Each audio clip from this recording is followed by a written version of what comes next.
Sir ಪ್ರೇಮಶೇಖರ sir, ಈಗ ನಾವಿಲ್ಲಿ stand ಅಂತ ಒಂದು ವಿಚಾರ ಬಂದಾಗ ಇದರಲ್ಲಿ US ಇದೆ, ರಷ್ಯಾ ಇದೆ, ಚೈನಾ ಇದೆ.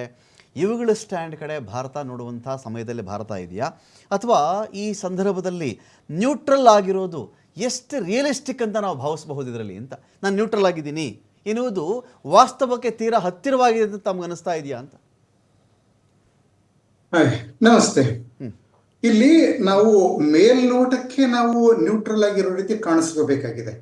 ಅದು ನಮ್ಮ ಒಂದು ಪ್ರಿಡಿಕಮೆಂಟ್. ಯಾಕೆಂತ ಹೇಳಿದ್ರೆ ಇಸ್ರೇಲ್ ನಮ್ಗೆ ಬಹಳ ಮುಖ್ಯ, diplomatically, militarily and even economically ಬಹಳ ಮುಖ್ಯ. ಇರಾನ್ ನಮಗೆ ಅಷ್ಟು ಮುಖ್ಯ ಅಲ್ಲ. ಅದು ಸ್ವಲ್ಪ ನಾನು ಹೇಳ್ತೀನಿ. ನಾನು ಕಳೆದ 6 ವರ್ಷಗಳಿಂದ ನಾವು ಇರಾನ್ ನಿಂದ ಯಾವುದೇ ಪೆಟ್ರೋಲಿಯಂ ಅನ್ನ ಆಮದು ಮಾಡ್ಕೊಂಡಿಲ್ಲ ನಾವು. ಓಕೆ, ಅಮೆರಿಕನ್ ಸ್ಯಾಂಕ್ಷನ್ ಇಂದಾಗಿ ತಗೋತಾ ಇಲ್ಲ ನಾವು. We have diversified our sources of natural gas and petroleum. ನಮಗೆ ಅದ್ರ ಇರಾನ್ ಯಾಕಾಗಿ ಬೇಕಾಗಿದೆ? ನಮಗೆ ಚಾಬಹಾರ್ ಪೋರ್ಟ್ಗೋಸ್ಕರ ಅಷ್ಟೇ. ಸೆಂಟ್ರಲ್ ಏಷ್ಯಾ ಕನೆಕ್ಷನ್, ಮತ್ತೆ Bombay, Mumbai to Saint Petersburg international north south trade corridor, ಈ ಕಾರಣಕ್ಕಾಗಷ್ಟೇ ನಮಗೆ ಇರಾನ್ ಬೇಕಾಗಿರೋದು. ಮತ್ತೆ ನಮ್ಮ ತುಂಬಾ ವಿದ್ಯಾರ್ಥಿಗಳು, ಮೆಡಿಕಲ್ ಸ್ಟೂಡೆಂಟ್ಸ್ ಅಲ್ಲಿ ಹೋಗಿದ್ರು, ಅವ್ರನ್ನ ಸೇಫ್ ಆಗಿ ಕರ್ಕೊ ಬರ್ಬೇಕು.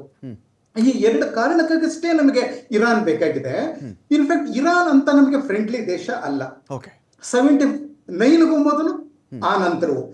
Just give me 1 minute, I will explain to you. 79 ಮೊದಲು ಶಾ ಇದ್ದಾಗ ಇರಾನ್ ನಮ್ಮ ಫ್ರೆಂಡ್ ಆಗಿತ್ತ? ಇಲ್ಲ. ಇನ್ಫ್ಯಾಕ್ಟ್ 65 ವಾರ್ ನಲ್ಲಿ ಪಾಕಿಸ್ತಾನ ತನ್ನ ಪ್ಲೇನ್ಗಳನ್ನೆಲ್ಲ, ವಾರ್ ಪ್ಲೇನ್ ತಗೊಂಡೋಗಿ ಇರಾನ್ ನಲ್ಲಿ ಇಟ್ಕೊಂಡು ಇರಾನಿ ಏರ್ ಬೇಸ್ ಗಳಿಂದ ನಮ್ಮ ಮೇಲೆ ಅಟ್ಯಾಕ್ ಮಾಡ್ತು. Iran allowed that, Shah allowed that. 71 ನಲ್ಲಿ ಇರಾನ್ ಶಾ ಥ್ರೆಟನ್ ಮಾಡಿದ್ರು ಇಂಡಿಯಾಗೆ. ಇಂಡಿಯಾ ಏನಾದ್ರೂ ವೆಸ್ಟ್ ಪಾಕಿಸ್ತಾನವನ್ನು, ಅಂದ್ರೆ ಈಗಿರೋ ಪಾಕಿಸ್ತಾನವನ್ನು ಡಿವೈಡ್ ಮಾಡೋದಕ್ಕೆ ಪ್ರಯತ್ನ ಪಟ್ರೆ India will have to face Iranian arm forces ಅಂತ ನೇರ ಥ್ರೆಟನ್ ಮಾಡಿದ್ರು. 5 ವರ್ಷ ಆದ್ಮೇಲೆ ಬುದ್ಧಿ ಬಂತು ಅಂತ ಕಾಣುತ್ತೆ. ಬಂದು ನಮ್ಗೆಲ್ಲ ಕುದುರೆ ಮುಖ ವರ್ಕ್ ಪ್ರಾಜೆಕ್ಟ್ ಎಲ್ಲ ಅಗ್ರಿಮೆಂಟ್ ಮಾಡ್ಕೊಂಡ್ರು. That is A different thing. ಅನಂತರ ಈ ಗವರ್ಮೆಂಟ್ ಬಂದದ್ದೇನು? ಈ ಪ್ರತಿ ಸಲವೂ ಸಹ ತುಂಬಾ ಕೇಳಿದ್ದೀನಿ ನಾನು, 100 ಸಲ. ಖೊಮೇನಿ ಇರ್ಬೋದು, ಖಮೇನಿ ಇರ್ಬೋದು, ಇಬ್ರು ಕಾಶ್ಮೀರದ ವಿಷಯದಲ್ಲಿ ಇಂಡಿಯಾನ ಕ್ರಿಟಿಸೈಸ್ ಮಾಡ್ತಾರೆ. ಆ OIC ನಲ್ಲಿ ಇಂಡಿಯಾದ ವಿರುದ್ಧ ರೆಸಲ್ಯೂಷನ್ಗೆ ಸಪೋರ್ಟ್ ಮಾಡ್ತಾರೆ. ಇನ್ಫ್ಯಾಕ್ಟ್ ಅದನ್ನೆಲ್ಲ ಸಹಿಸಿಕೊಂಡು ನಾವ್ ಯಾಕಾಗಿ ಇರಾನ್ ಪರ ಇರ್ಬೇಕಾಗಿದೆ? ಇರಾನ್ ಪರ ಅಲ್ಲ, ಇರಾನ್ ವಿರುದ್ಧ ನಾವ್ ಯಾಕೆ ಮಾತಾಡ್ತಾ ಇಲ್ಲ? ನಾನು ಹೇಳಿದ್ನಲ್ಲ, ಚಾಬಹಾರ್ ಪೋರ್ಟ್ಗಾಗಿ ಅವರ ತೈಲ ನಮಗ್ ಬೇಕಾಗಿಲ್ಲ. ನಮ್ಮ ಹರ್ದೀಪ್ ಸಿಂಗ್ ಪುರಿ ಪೆಟ್ರೋಲಿಯಂ ಮಿನಿಸ್ಟರ್ ಈಗಾಗಲೇ ಹೇಳಿದ್ದಾರೆ, 8 ತಿಂಗಳಿಗೆ ಆಗುವಷ್ಟು ಪೆಟ್ರೋಲಿಯಂ ನಮ್ಮಲ್ಲಿ ಈಗಾಗಲೇ ಇದೆ. ಮತ್ತೆ ನಾವು ಇರಾನ್ ಇಂದ ನಾವು ಏನೂ ತಗೋತಾ ಇಲ್ಲ. ಮತ್ತೆ ಗಲ್ಫ್ ಹಾರ್ಮುಜ್ ಕ್ಲೋಸ್ ಆದ್ರೂ ಸಹ ನಾವು ಗಲ್ಫ್ ಇಂದ ಜಾಸ್ತಿ ತಗೋತಾ ಇಲ್ಲ. V have diversified. ಮೊಜಾಂಬಿಕ್ ಇಂದ, ಗಯಾನದಿಂದ, ನೈಜೀರಿಯಾದಿಂದ ಬರ್ತಾ ಇದೆ, ದೆನ್ ಆಕ್ಚುಲಿ ರಷ್ಯಾದಿಂದ ಬರ್ತಾ ಇದೆ. ಹೀಗಾಗಿ ಆದ್ರೆ ಪ್ರಸಕ್ತ ಸನ್ನಿವೇಶದಲ್ಲಿ ನಾವು ಅದಂತ ನೇರ ಇಸ್ರೇಲ್ ಪರವಾಗಿ ನಿಂತು ಇರಾನ್ ವಿರುದ್ಧವಾಗಿ ಮಾತಾಡಿದ್ರೆ, ಹೇಳಿದ್ನಲ್ಲ, ಚಾಬಹಾರ್ ಕಳ್ಕೋತೀವಿ. ಮತ್ತೆ ಹಲವು ಮುಸ್ಲಿಂ ದೇಶಗಳು, ಪಾಕಿಸ್ತಾನ ಮುಖ್ಯವಾಗಿ, ನಮ್ಮ ವಿರುದ್ಧ ಕ್ಯಾಂಪೇನ್ ಮಾಡಬಹುದು. ಅದೇ ಹೇಳ್ದ, ಹುನೂದ್ ಅಂಡ್ ಯಹೂದ್, ಹಿಂದೂಗಳು ಮತ್ತೆ ಯಹೂದಿಗಳು ಒಂದಾಗ್ಬಿಟ್ಟಿದ್ದಾರೆ ಮುಸ್ಲಿಂ ವಿರುದ್ಧ. ಆ ಒಂದು ತಪ್ಪಿಸ್ಕೊಳ್ಳೋದಕ್ಕೋಸ್ಕರ ನಾವು ಅಟ್ಲೀಸ್ಟ್ ಇರಾನ್ ವಿರುದ್ಧ ಓಪನ್ ಆಗಿ ಮಾತಾಡದಂತ ಸ್ಥಿತಿಯಲ್ಲಿದ್ದೀವಿ. ಆದ್ರೆ ಆಕ್ಚುಲಿ ನಮ್ಮ ಮೋದಿ ಅವರು ಮಾತಾಡಿದ್ದಾರೆ. ಓಕೆ, ಪೆಜೆಶ್ಕಿಯಾನ್ ಅವ್ರ ಜೊತೆಲಿ ಇರಾನಿಯನ್ ಪ್ರೆಸಿಡೆಂಟ್ ಒಬ್ಬ ಗ್ಲೋರಿಫೈಡ್ ಕ್ಲರ್ಕ್, ಆ ಮನುಷ್ಯ, ಆಯ್ತಾ, ಅದ್ರ ಜೊತೆ ಮಾತಾಡಿದ್ರೆ ಏನು ಪ್ರಯೋಜನ ಇಲ್ಲ. ಬಟ್ ಒಂದು ಇಂಡಿಕೇಶನ್ ಮೋದಿ ಕೊಟ್ಟಿದ್ದಾರೆ. ಅಂದ್ರೆ ನಾವು ಅದು ಹೇಳಿದ್ಮೇಲೆ ನಮ್ಮ ಪ್ರೆಡಿಕಮೆಂಟ್ ಅದಕ್ಕೆ ತಕ್ಕ ಹಾಗೆ ನಾವು ನೋಡ್ಕೋತಾ ಇದ್ದೀವಿ. We can't criticise Iran openly and we can't side with ಯಹೂದಿ ಇಸ್ರೇಲ್ ಓಪನ್ಲಿ. ಸೊ ನಮ್ಮ ಗವರ್ಮೆಂಟ್ ಮಾಡ್ತಾ ಇರೋದು ಬಹಳ ಒಂದು ರೀತಿಯ ಒಳ್ಳೆ ಮೂವ್ ಇದು. ಈ ಪ್ರಸಕ್ತ ಸನ್ನಿವೇಶದಲ್ಲಿ ಸರಿಯಾದ ಮೂವ್, ಯಾರ ಕಡೆ ಹೋಗಿ ನೇರವಾಗಿ ನಿಂತುಕೊಳ್ಳದೆ ಇದು ಸರಿಯಾದ ಮೂವ್ ಅಂತ ನನ್ಗನ್ಸುತ್ತೆ. Actually I don't belong to any political party and I am not a politician. I am just an analyst. ನನ್ನ ಅನಲಿಸ್ಟ್ ಪ್ರಕಾರ what this government presently is doing is right.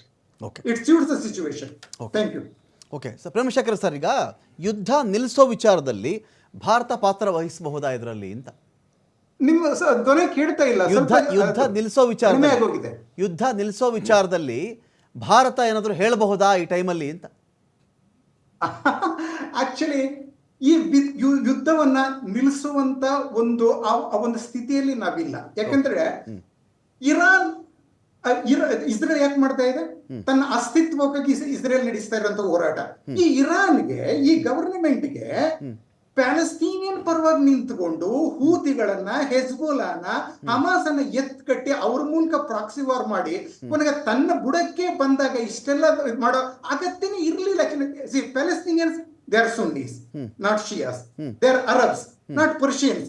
So ತನ್ನವರಲ್ಲದ ಜನರ ಪರವಾಗಿ ಕೇವಲ ಮುಸ್ಲಿಂ ಜಗತ್ನಲ್ಲಿ ತನ್ನ ನಾಯಕನಾಗಬೇಕು ಅನ್ನೋ ಹುಚ್ಚಿನಲ್ಲಿ ಈ ಪ್ರೆಸೆಂಟ್ ಮುಲ್ಲಾಸ್ ಗವರ್ನಮೆಂಟ್ ಇದೆಯಲ್ಲ, ಅದು ಪ್ಯಾಲೆಸ್ತೀನಿಯನ್ ಪರವಾಗಿ ನಿಂತ್ಕೊಂಡು ಆಕ್ಚುಲಿ ಅದು ಇರಾನ್ ಥ್ರೆಟನ್ ಮಾಡ್ತಾ ಇದೆ. ಹೀಗಾಗಿ ಇಸ್ರೇಲ್ ತನ್ನ ಅಸ್ತಿತ್ವಕ್ಕೆ ಹೋರಾಟ ನಡೆಸ್ತಾ ಇದೆ.